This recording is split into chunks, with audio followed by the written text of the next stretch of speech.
السلام علیکم، welcome to horror plant stories. تمام نئے آنے والوں سے گزارش ہے چینل کو سبسکرائب کر کے بیل نوٹیفیکیشن آن کر دیں۔ آئیے بڑھتے ہیں ایک خوفناک واردات کی طرف، جسے سن کر آپ کی روح بھی لرز اٹھے گی۔ میری نانو جس کالونی میں رہتی ہیں، اس کالونی میں ایک گھر ہے جو آج بھی خالی ہے۔ کوئی نہیں بچ سکا آج تک وہاں۔ 25 سال پہلے وہاں ایک خوش باش خاندان رہتا تھا۔ ماں باپ نے اپنے دونوں بیٹوں کی شادی ایک گھرانے کی 2 بیٹیوں سے کروائی۔ عافیہ زیادہ خوبصورت تھی، جس کی شادی بڑے بھائی واصف سے ہوئی۔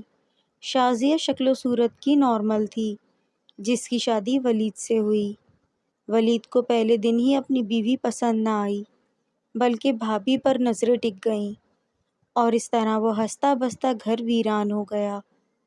ولید نے کسی صورت بھی اپنی بیوی کو رکھنا نہیں تھا، اور وہ کھلم کھلا اس بات کا اعتراف کر چکا تھا اسے بھابھی پسند ہے۔ میں بھائی سے زیادہ خوبصورت تھا، تو میری بیوی بھی خوبصورت ہونی چاہیے تھی۔ شادی کے 2 ماہ بعد ولید نے اپنی بیوی کو طلاق دے دی۔ اب وہ مکمل آزاد تھا اور بھابھی کے پیچھے پڑ گیا۔ ماں باپ نے ولید کو گھر سے نکال دیا، لیکن کچھ ہی عرصے بعد وہ واپس آ گیا اور معافی مانگنے لگا۔ بڑے بھائی سے بھی وعدہ کیا کہ اب بھابھی کو بہن ہی سمجھے گا۔ بڑے بھائی واصف نے بھی سوچا، اب تو میرے 2 بچے ہو چکے ہیں، اب وہ کیوں کر میری بیوی کو تنگ کرے گا۔ لیکن ولید کے ارادے ہی کچھ اور تھے۔ شروع میں اس نے بھابھی کو اپنے جال میں پھنسانے کی بہت کوشش کی۔ عافیہ نے اس بات کی شکایت کی۔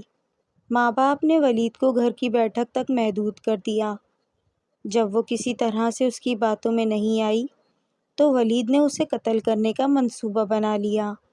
برسات کا موسم تھا، رشتہ داروں میں فوتگی ہو گئی۔ ساس سسر کو مجبوراً وہاں جانا پڑا۔ گھر پہ اب صرف واصف کی بیوی عافیہ اپنے بچوں کے ساتھ موجود تھی۔ ولید کے ہاتھ اچھا موقع لگا۔ گھر آتے وقت واصف کا بڑا بیٹا، جو 3.5 سال کا تھا، اس کے لیے آئس کریم لایا اور اس میں نیند کی دوا شامل کر دی۔ چھوٹا بیٹا ابھی صرف 1.5 سال کا تھا۔ عافیہ اسے سلا رہی تھی جب ولید کمرے میں داخل ہوا۔ ولید بھائی، آپ میرے کمرے میں اجازت کے بغیر کیسے آئے؟ عافیہ نے دوپٹہ سیدھا کرتے ہوئے پوچھا۔ ولید بغیر کچھ کہے تیزی سے آگے بڑھا۔ عافیہ کو مزید کوئی موقع دیے اس نے عافیہ کے منہ پر رومال رکھ دیا۔ عافیہ بے ہوش ہو گئی۔ اگر میری نہیں تو کسی کی بھی نہیں، پھر چاہے وہ میرا بھائی ہی کیوں نہ ہو۔ بے ہوشی کے عالم میں ولید اسے واش روم میں لے گیا۔ باتھ ٹب میں لٹا کر اس کے جسم سے سر الگ کر دیا۔ خون کے فوارے نکلے۔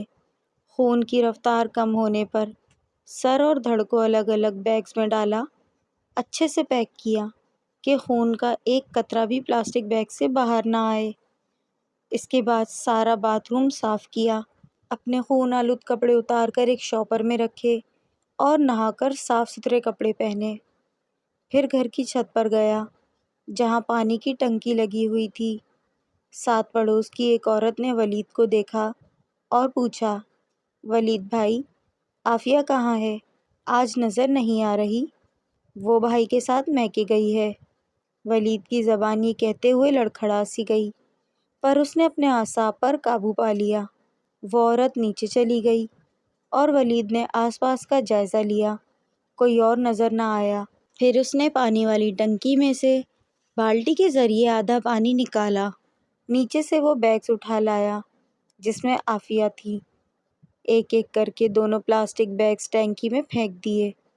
اچھے سے پیک تھے وہ، پر ٹینکی میں پھینکتے وقت ایک بیگ پھٹ گیا۔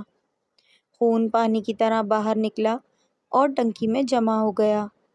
اس سے پہلے کہ ولید اس کا کچھ کرتا، اچانک واصف کا چھوٹا بیٹا، جسے ماں نے ہی سلایا تھا، وہ رونے لگ گیا۔ ولید نے ایسے ہی ٹنکی بند کی، اپنے کپڑوں والا شاپر اٹھایا اور گھر سے نکل گیا۔ واصف کا چھوٹا بیٹا مسلسل رو رہا تھا۔ جب ماں کو نہ پایا تو خود ہی گھر سے باہر آ گیا۔ وہی عورت جس نے چھت پر ولید کو دیکھا تھا، اس نے بچے کو روتے ہوئے دیکھا تو گود میں اٹھا کر گھر کے اندر آ گئی۔ عافیہ کو 2-3 آوازیں دیں، سارا گھر چیک کیا پر عافیہ نظر نہیں آئی۔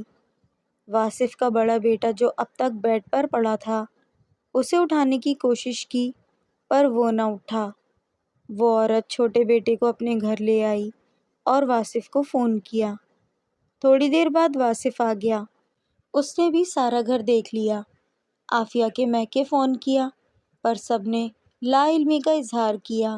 اپنے بیٹے کو گود میں لیے باتھ روم گیا تاکہ اس کا منہ دھو سکے۔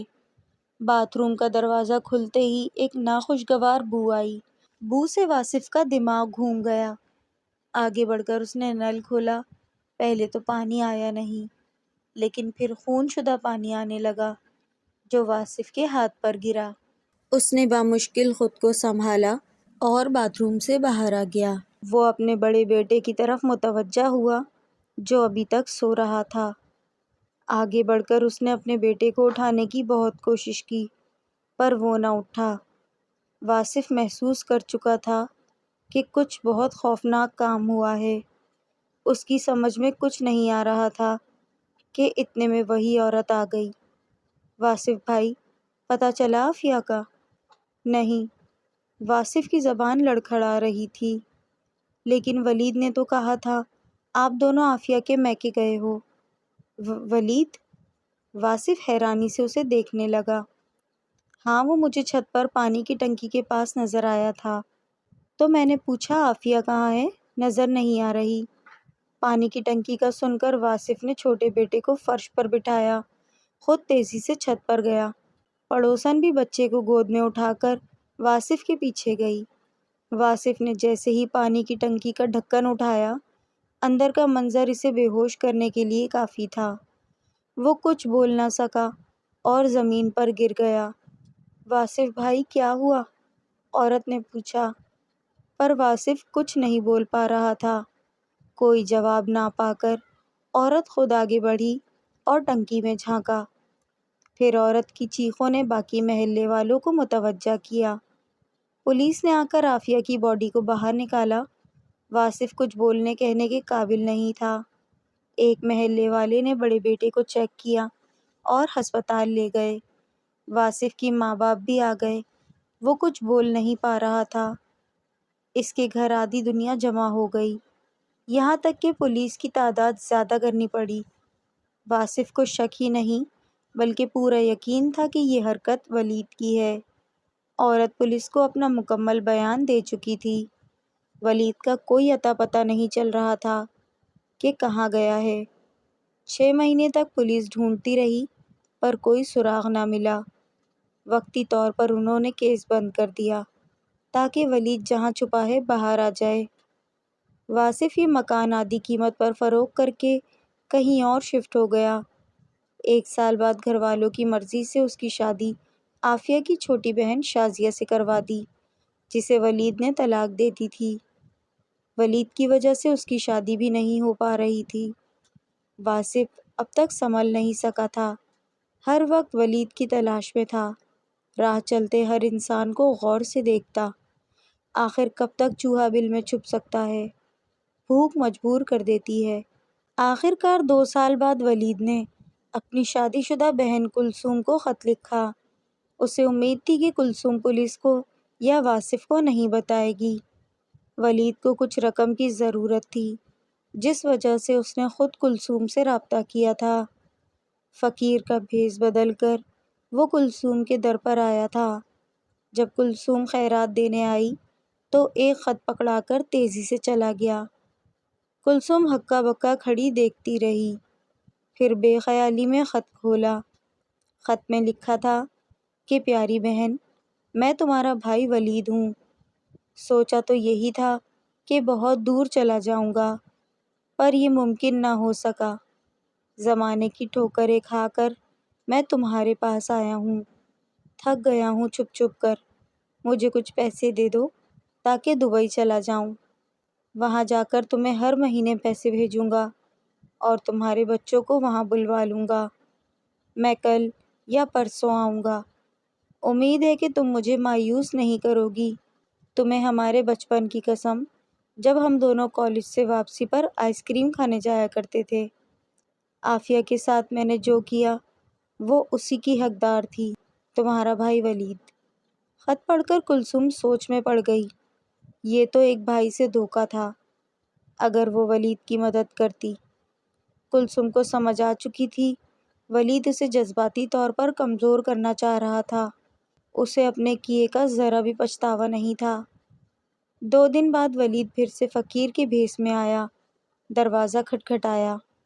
اندر سے کلثوم کی آواز آئی، بھائی آپ آ گئے؟ پیسے اندر رکھے ہیں، لاتی ہوں۔ مجھے پتا تھا میری بہن، تم مجھے دھتکار نہیں سکتی، تبھی تو تمہارے پاس آیا تھا۔ پھر اچانک ولید کو ایک بھاری ہاتھ کندھے پر محسوس ہوا۔ پیچھے مڑ کر دیکھا تو پولیس اور واصف کھڑے تھے۔ آخرکار چوہا ہاتھ آ ہی گیا۔ بہت کر لی عیش، چلو اب جیل جانے کے دن آ گئے، ایک پولیس والے نے کہا۔ ولید نے واپسی بہن کی طرف دیکھا جس کی آنکھوں میں ولید کے لیے نفرت تھی۔ کلثوم کے پیچھے سے ولید کی ماں بھی آ گئی۔ ماں کو دیکھ کر ولید ماں کی طرف بڑھنے لگا۔ امی جان مجھے بچائیں، اپنے گناہوں کا احساس ہے مجھے، میں واصف کے پاؤں پکڑ لوں گا، پلیز امی جان۔ ولید نے مگرمچھ کے آنسو بہائے۔ تم جیسا درندہ میرا بیٹا ہو ہی نہیں سکتا، میرا صرف ایک بیٹا ہے، واصف۔ سنا تم نے؟ کیا لگا تمہیں اس گناہ کے بعد میں تمہارا ساتھ دوں گی؟ لے جاؤ اسے اور اس کے جسم کے بھی اتنے ہی ٹکڑے کرنا جتنے اس نے اس معصوم کے کیے تھے۔ سنو میری بات، ماں پولیس والوں سے بولی، یہ مر گیا تو اس کی لاش کوڑے میں پھینک دینا، ہمارا اس سے کوئی لینا دینا نہیں۔ یہ کہہ کر ماں نے زور سے دروازہ بند کر دیا۔ پولیس ولید کو گھسیٹتے ہوئے لے گئی۔ تفتیش کے دوران اس نے بتایا کئی دنوں سے قتل کے منصوبے بنا رہا تھا لیکن موقع ہاتھ نہیں لگ رہا تھا۔ اس دن موقع ہاتھ لگا تو جلدی سے آری اور پلاسٹک بیگز کا انتظام کیا۔ قتل کا یہ طریقہ اس نے کسی ہندی فلم میں دیکھا تھا۔ ولید کو اپنے کیے گناہ کا آخر تک کوئی پچھتاوا نہیں تھا۔ پولیس والوں کا کہنا تھا وہ دماغی مریض بن چکا تھا۔ مزید ولید کے والدین نے انکشاف کیا کہ وہ بچپن سے ہی ولید کی ہر جائز ناجائز خواہش پوری کرتے تھے۔ بیشتر اوقات واصف کی چیزیں اٹھا کر ولید کو دے دیتے۔ شاید یہیں سے اسے ہر بات منوانے کی عادت پڑی۔ بعض اوقات والدین کی غفلت بچوں کو یہاں تک پہنچا دیتی ہے، ورنہ کوئی بھی انسان پیدائشی مجرم نہیں ہوتا۔ ولید کو پھانسی کی سزا ملی، اس کی میت کو کوئی لینے نہ گیا۔ اطلاع ملنے پر ولید کے والد نے کہا، ہمارا اس سے کوئی تعلق نہیں اور ولید نامی ہمارا کوئی بیٹا نہیں، اس کی لاش کو لاوارث لاش کی طرح دفنا دیا جائے۔ وہ مکان آج بھی خالی ہے، اس میں کوئی نہیں بچ سکا، اگر کوئی رہے تو شکایت کرتے ہیں، گھر سے خون کی بو نہیں جاتی اور رات کو رونے کی آوازیں آتی ہیں۔ شاید وہاں خوفناک واردات کے بعد ناپاک مخلوقوں نے رہنا شروع کر دیا ہو۔ پتہ نہیں اس بات میں کتنی سچائی ہے، لیکن جو کوئی بھی وہاں رہنے آئے تو وہ ہفتے سے زیادہ ٹک نہیں پاتا۔ البتہ محلے والوں کو بھی کبھی محسوس نہیں ہوا۔ اس واقعے میں بیان کردہ قتل کا طریقہ بالکل سچ ہے، مگر کرداروں کے نام تبدیل کیے گئے ہیں۔ یہ تھی ہماری آج کی کہانی۔ کیسی لگی آپ لوگوں کو کامنٹس میں ضرور بتائیے گا۔ پسند آئے تو لائک کریں، شیئر کریں اور ہر نئے آنے والے سے گزارش ہے کہ چینل کو سبسکرائب کریں۔ پھر ملوں گی آپ سے ایک نئی کہانی، نئے واقعے، نئے قصے کے ساتھ۔ جب تک کے لیے اللہ حافظ۔